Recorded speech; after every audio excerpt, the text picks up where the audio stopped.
Alright everyone, Mustafa asked me if I could go through this advanced secure boat door setup from the beginning to show how it's wired, because I know the wiring was very complicated and I went through it pretty quickly. Um, Thankfully, before I shut down last night, I didn't remove all of this like I was supposed to, so it's still here, except my boat's gone, so that's sad. But it's still all the components up on the wall here, so I can show you how this is wired up. Hopefully I can do this without screwing it up, because I kind of remember what I did last night.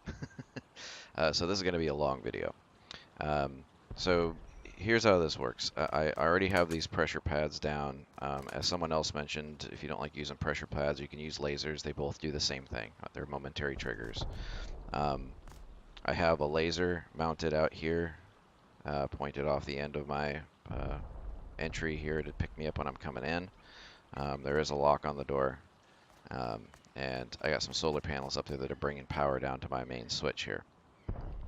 So the first thing I did here was I put in this um, electrical branch so that I could take a little bit of power off and use it for my reset switch. This is mainly because I got lazy and didn't want to put more splitters on the wall. You could use a splitter. I'm kind of a fan of using electrical branches to branch off power, and the reason is you can control how much they take off of your power. Like I'm just taking off 6 here, so there's enough to go all the way out and through all the reset process. But if I used a splitter, then immediately 40 would be going to the pad and 40 would be going on to the rest of the stuff. So you keep losing power as you split it down the line. So using branches instead of splitters can actually be a really good idea if you have a limited amount of input power. Here I've got 80 units, which is more than enough, and the sun never goes down on this build server, so it's not a big deal. But in a real application on a normal like PvE server, I'd be a little more concerned about my power and maybe use some more branches to just tap off what you need for all these components instead of using all these splitters. This first splitter here I used because I needed some power to run my activation switch over here. And then I used a branch again, like a splitter, so that I could bring power from the activation switch over to the OR switch, because the activation switch is one of the two things that opens the door. Now the OR switch is actually going into the toggle on the timer. It's not the power for the timer, it's the toggle for the timer. So I also need power for this timer, which I'm going to bring back here and take off of this as well, off of my first splitter. And the other thing that I need some power for is the memory cell. I'm going to toggle the memory cell, but I need to have power going to it. So these are sort of my three main input power usages here. I'm powering the timer, powering the memory cell, powering my activation switch. Now, the other side of this branch from the activation switch, I'm bringing over to the memory cell because in addition to opening the door, I want it to turn the memory cell on or set it to 1. And that's how it's going to do turn on the rest of the laser components here, which is what these pieces are used for. So when you hit that activation switch, it turns the memory cell on. Now there's power coming out. I'm using its output, not its inverted output. And I'm taking its power and putting it into this branch because I need power for two things here. When I turn on the laser sensor outside, I need power for the laser sensor itself, and I need power for this counter. Now I'll get back to that in just a minute. So this one, I'm taking its main power, I'm going to run it out to the laser sensor. I'm just going to drag it across the floor here. And let's see if I can reach this. Oh, there we go. Power in.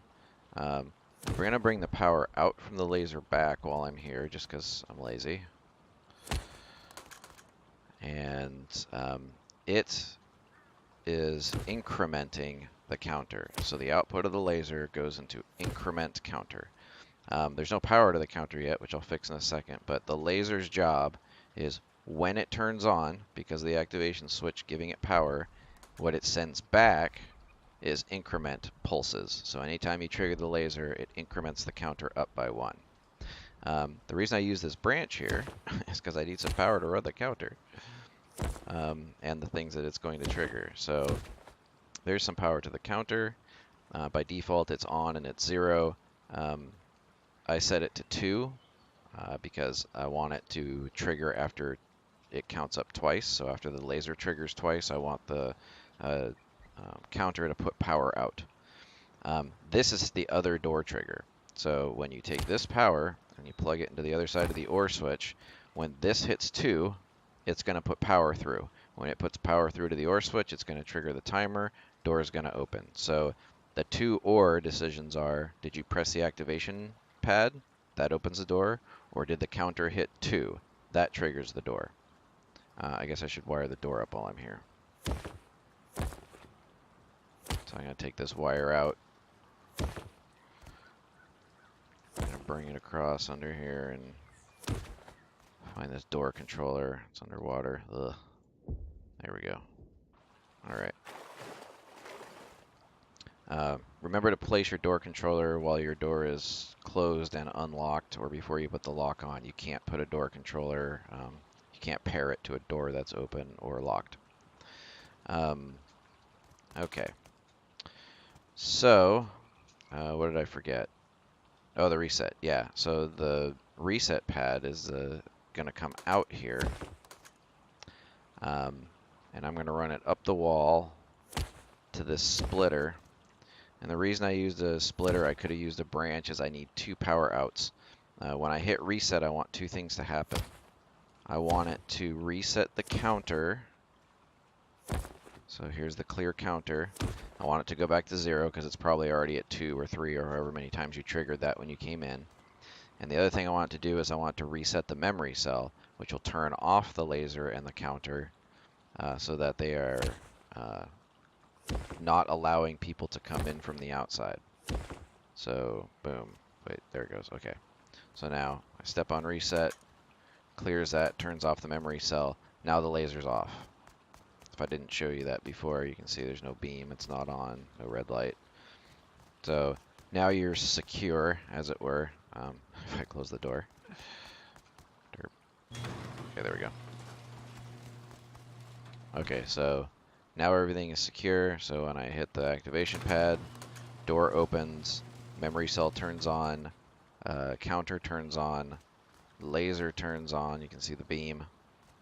And then as soon as we go out in our boat, when we go out in our boat, we trigger the laser once. There's counter of 1. Can you see it? There it is. Yep, you can see it. When we come back in our boat, counter of 2. Door opens, counter of 2. Here you can see it. And then again, you can set the timer to whatever you want. I just put it on 15 seconds because that's how long it took me to get in and out of here with a boat. Your mileage may vary. Set it to 30, set it to 10 if you're a really good boat driver, I guess. All right, then I hit the pressure pad. Goes from 2 back to 0, but it also turns off because I turned off the memory cell. So that is how the wiring for this works. Oh yeah, I was going to mention on the counter, in the past I've been setting it on pass-through for most of my demonstrations. Pass-through, it just consumes 1 unit of power and shows you what's coming into it. Its actual normal purpose is what we're using it for right now, which is you can increase the counter, decrease the counter, and clear the counter. And whenever it hits its target, that's when it puts power through. So that's another good way to do things like in a trap base. Use a counter to set off your traps. So somebody walks through a laser and they're like, oh, it doesn't do anything. Or they step on a pad, they're like, oh, it doesn't do anything. And then they start jumping up and down on the pad, and you have this set that when it gets to like 5, it opens all the garage doors with turrets behind them and blows into smithereens. So some genius walks in there and starts going, hey, look, this stupid pad does nothing. 1, 2, 3, 4, 5, boom. And then they get, yeah, see. So that's one of those things you can use the counter for. All right, so Mustafa, I hope that demonstration is detailed enough to show you how all that works and explain this spaghetti mess of wiring here. Enjoy.